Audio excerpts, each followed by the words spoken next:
Oftentimes, when I hear people speak about modern art, they speak about it as if I've never seen a painting before, or I don't know how to interpret a work of art. It's sort of all very elementary and, in some ways, condescending to the viewer because it's sort of assumed that the reason you don't like it is because you don't understand it. But then, when people understand art the way that it's kind of become common to describe the artist and their work, it just sounds like a bunch of garbage that doesn't make any sense. And so you double down on the fact that first you didn't understand it, and then when they try to explain it to you, the explanation isn't helpful. And so I think a better way to approach modern art is understanding yourself as perhaps an intermediate. And so you're not a beginner looking at art, and you're not an advanced expert that knows and can assume that they have a fair scope of what is really going on.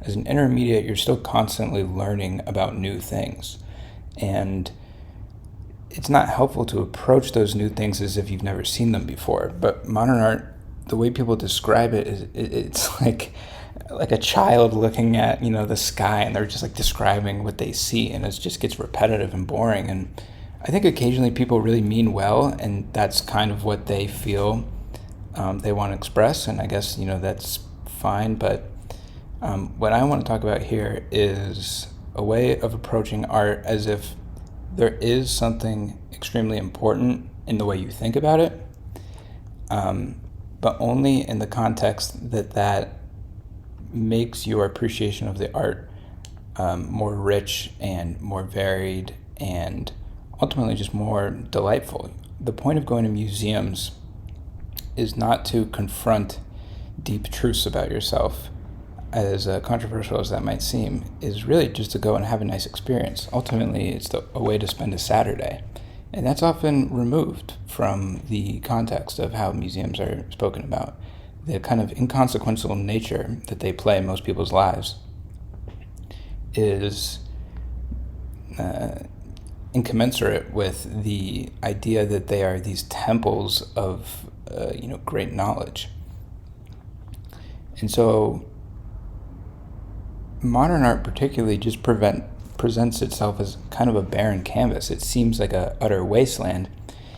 And I think a good way to approach modern art as an intermediate is to begin to understand its relationship to modern poetry. Because if you're really interested in this kind of art and you like going to museums and stuff, I think it's sort of inevitable you'll start thinking about people like T.S. Eliot or Wallace Stevens, and particularly Stevens because he is essentially, in some way, poetry becomes more important to painting than painting itself.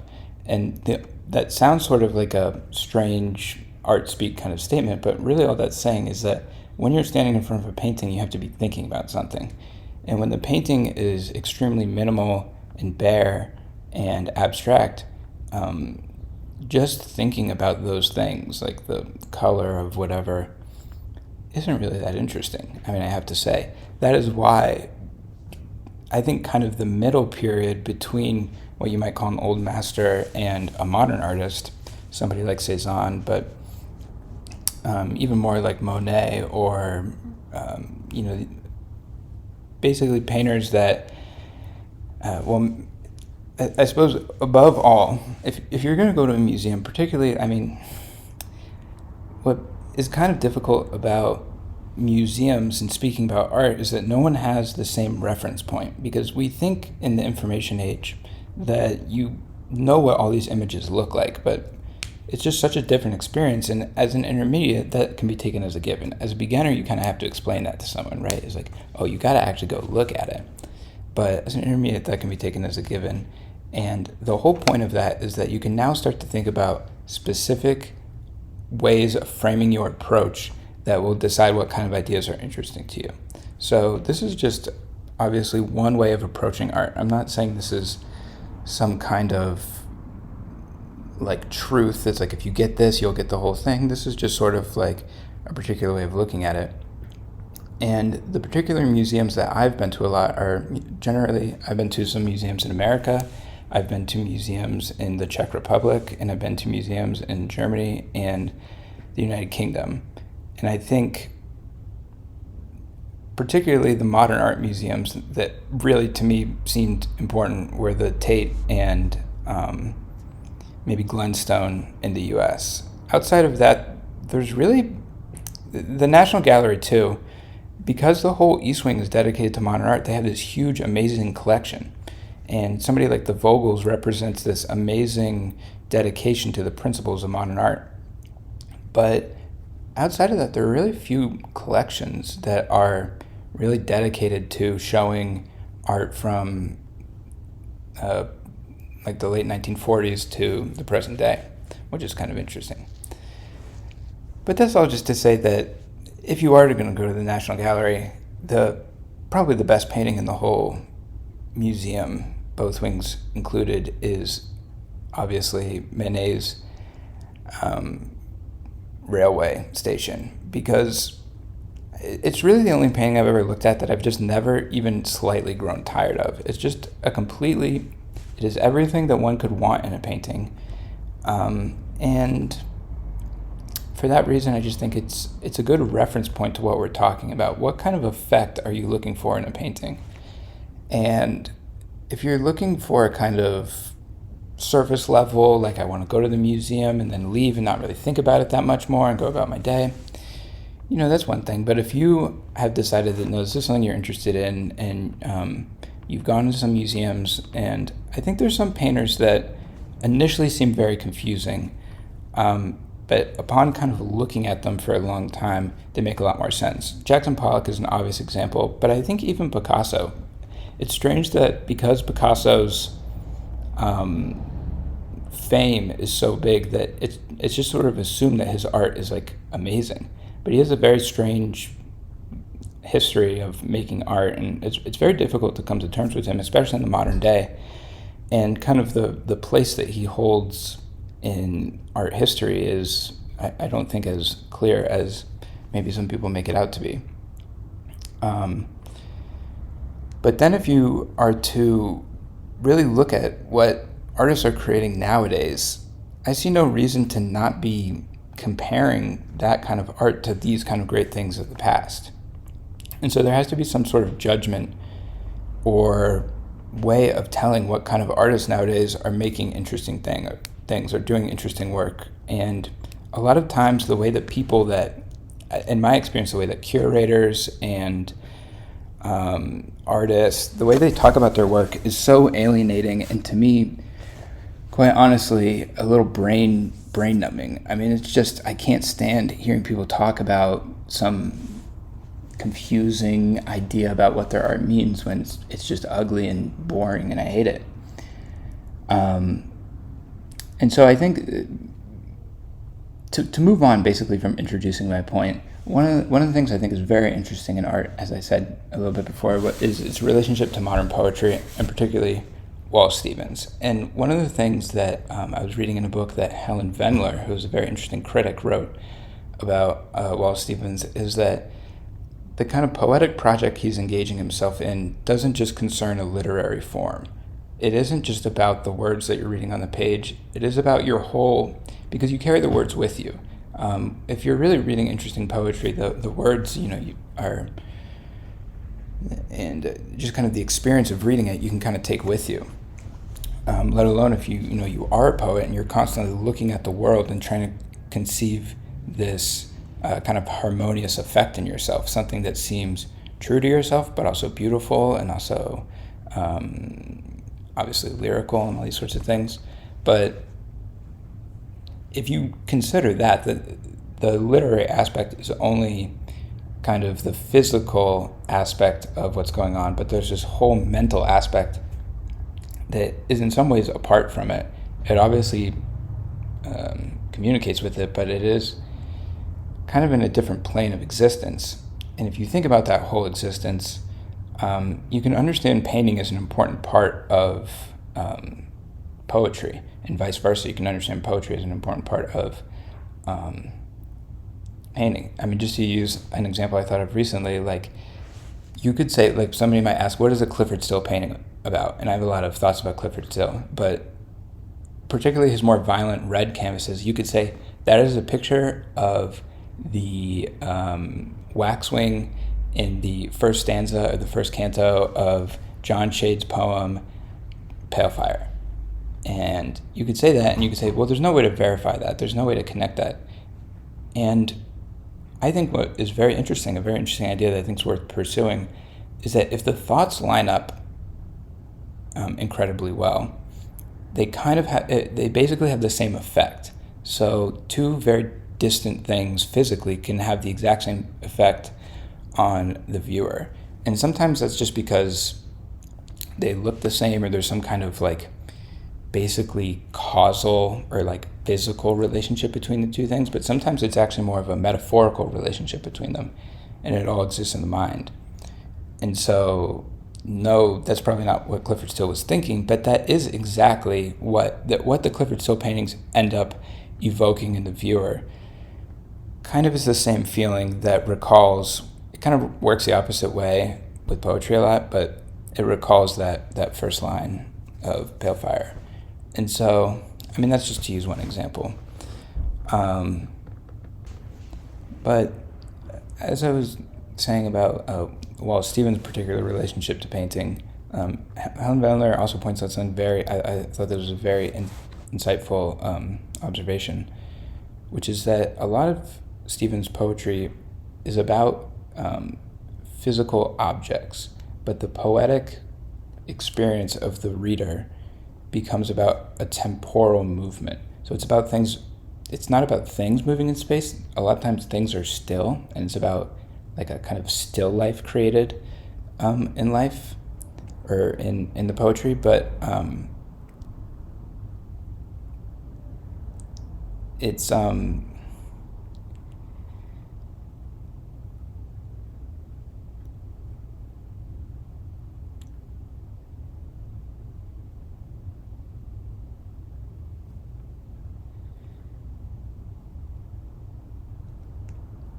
basically, if one is going to read a poem, its effect has to be described not as if it were a poem, but as if it were an experience of reading a poem. And that seems kind of like a needless distinction, but the experience is affected by so many things outside of what is physically there.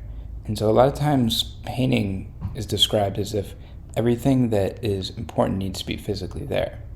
And I don't think that's true, but the flip side of that becomes people start reading in all this stuff. So saying, oh, there's all this emotional content, there's all this feeling involved. And it's like, I think that when people talk about modern art, and particularly abstract painting, and like kind of the New York school, and later people like Mitchell or Sam Gilliam, or just people you come across at the DC color field paintings, Twombly, all these artists that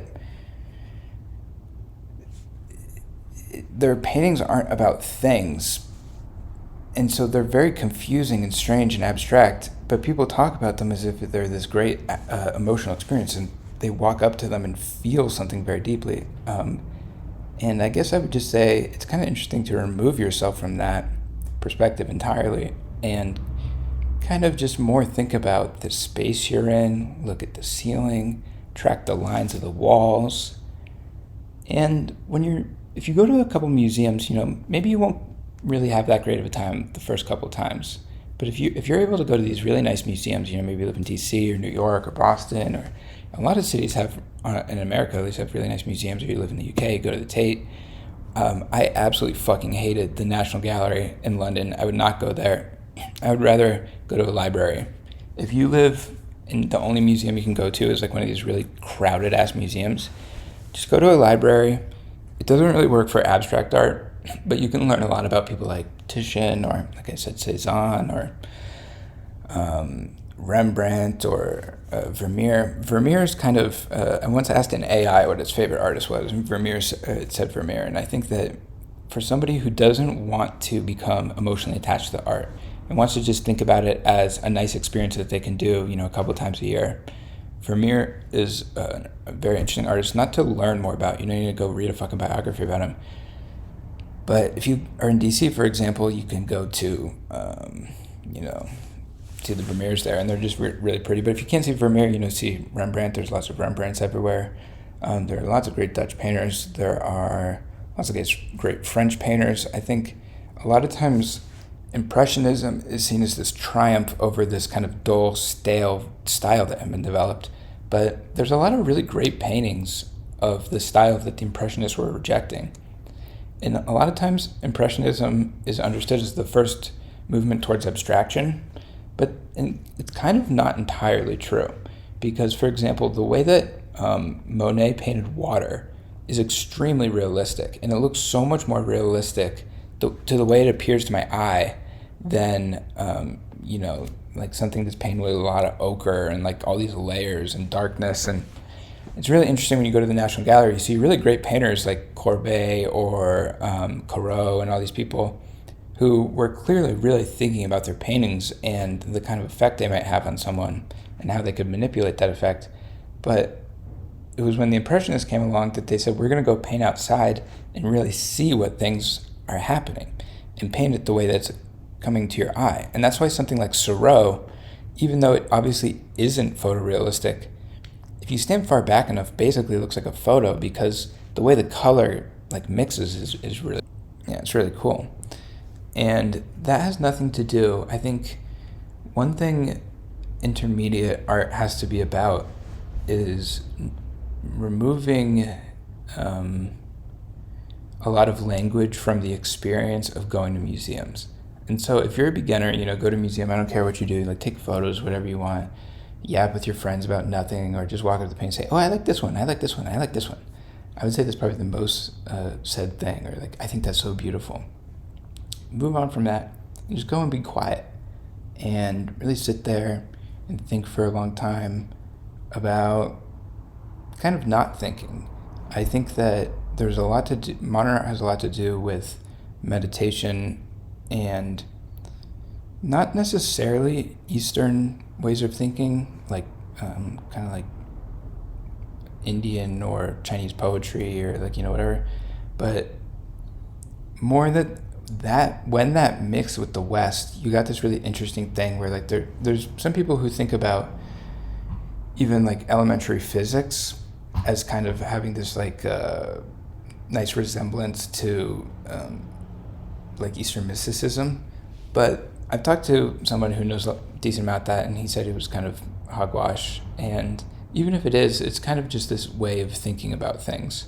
And painting fits really nicely into that way of thinking about things because it allows you to see the world basically as a bunch of bullshit that's in the way of you going to a museum with your girlfriend and, getting a nice, perhaps a vanilla latte. Or I often order cortados at museums because they are very easy to drink because they have milk in them, obviously, and that cools it down.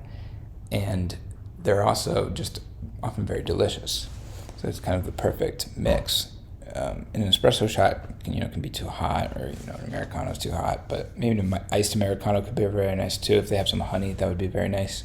So you can make your decision what kind of coffee you get, but in that same way, whatever kind of coffee you get, make that decision about what kind of art you get. Probably somebody who's just coming to art should think about just going in a museum and being like, what could I see? What, just walking around and going through the rooms.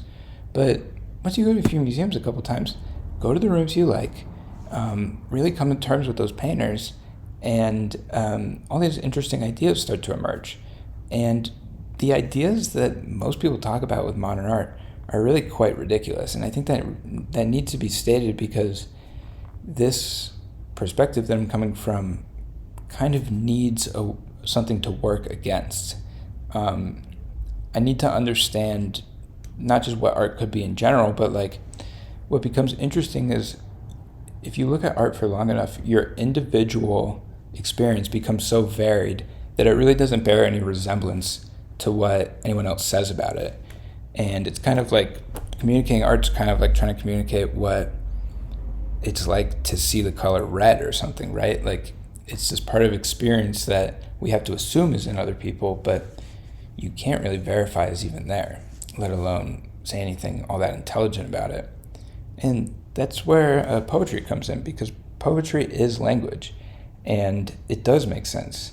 If you really read something like The Wasteland, something that is at first completely opaque, it makes absolutely no sense. It's just strings of strange sentences. Once you finally start to say, okay, there's all these disparate elements, but there's some sort of mood behind them that is connecting basically a thought that you're supposed to have that, if done successfully, elicits a very nice feeling. You just become... another thing Helen Bandler said, this introduction to this fucking Wallace Stevens book, apparently did a number on me, is that early artists are very concerned with aesthetics. And you can think of somebody who is just getting into art as thinking about, I want to create something that's beautiful. And you can even think about that as kind of the first way that humanity has approached art, to say that basically we're going to create beautiful things that look pretty, and it's going to be nice, and we're going to feel happy. And it's not that simple. If you're really going to feel happy, you can't be thinking too much about yourself. And the kind of commercial aspects of art really force one to think about themselves and the way that they relate to things, or even kind of art that is about specific things. It kind of pulls you into it, and you don't really want that. That's why even something, I know, not necessarily any specific thing, but like the railway station that I was talking about earlier, the entire back of it is filled with smoke, and it's obviously like he's thinking about, when you're looking at this painting, having some kind of not concentrating effect, but something that takes whatever your perception is and spreads it out and kind of makes it more amorphous, yes, and so it can be hard to interact with, but also tranquil and clear. And really good artists to me aren't necessarily all that complicated, but they are extremely ordered. And so Helen Bandler's point is that Wallace Stevens' poetry, but you could extrapolate this to painting, is that it moved from aesthetics to order. And somebody like Agnes Martin is a perfect example of a highly ordered kind of art. And a lot of people can't relate to it emotionally, but it's not really about emotion. It's about an entire way of being and an entire attitude toward existence. And if you just want to paint, pretty trees or whatever, that's fine. And there's still, I think, a lot to be explored in that. But it makes sense why abstract art exists, and so one doesn't have to pretend like the whole project has to be explained. What really needs to be explained is why certain artists have become popular and why maybe some of them aren't worth looking at. Because a lot of times I go into like some random gallery or something and I see a lot of art, and it bears a very similar physical relationship to a lot of the art I think is really important. But it doesn't elicit that same experience. And so there's kind of this anxiety that maybe that's not because the art's actually more interesting. It's because there's these institutions, obviously museums, that have unfairly formed this opinion. And so if you're really going to get interested in modern art, I guess I would just encourage you to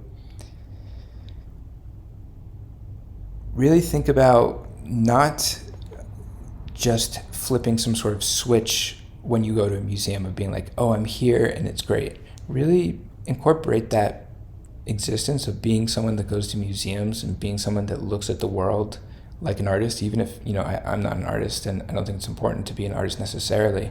There's already a lot of great art out there. And so if you're just interested in art and you want to really pursue it and make it an important, deep thing, it's just important to, like I said, incorporate it into your life. And I think that might sound sort of simple, but it becomes very difficult because you constantly start doing things and thinking, well, would somebody who lives a kind of artistic life do that?